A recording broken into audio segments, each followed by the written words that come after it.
dyan, takaw-takaw mo kanina. Paano gutom na? Rosario! Rosario! Kailan ka pa? Ihahatid na kita. Naku, wag na magagalit ang nanay at tatay Bakit? ko. Para si Rosario. Mukhang malabo ka na manalo sa pustahan. Eh, wala naman akong gusto sa babaeng yan. Pero pag di ko nakakuha yan, papapitpit ako ng bayag. Hindi gusto? Nagpapapitpit? Sa totoo lang, nagpuputok ang butsi mo kapag may dumidiskarte kay Rosario eh. Kailangan ko nga daw kagad umuwi dahil may gagawin pa ako. Sige na, sumama na kayo. Nagpapakipot pa kayo eh. Tumigil ka nga, Boyet. Hoy! Alawang sa buhok! Gusto mong magamamatay? Sino nagsabi sa sabayan ni si Rosario, ha? Ako, bakit? Anong pakialam mo? May pakialam ako. Dahil ako mapapangasawa mo. Hoy, ang kapal ng mukha mo. Ni sa panaginip, hindi mangyayari yun.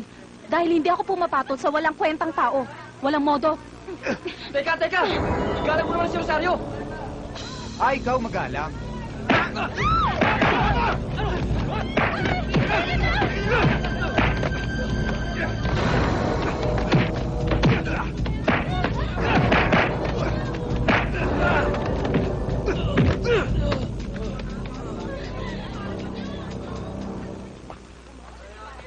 Ayun, yung magalang nakahalik sa lupa. Walang iya ka talaga. Butangero, mayabang.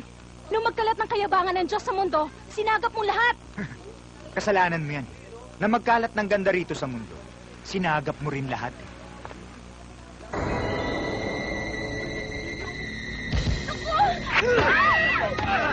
Tama na yan! Tama na!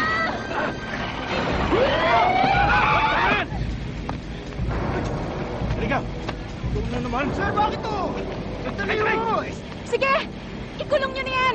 Huwag nyo na palalabasin! Mamatay ka na sana! Walang iya!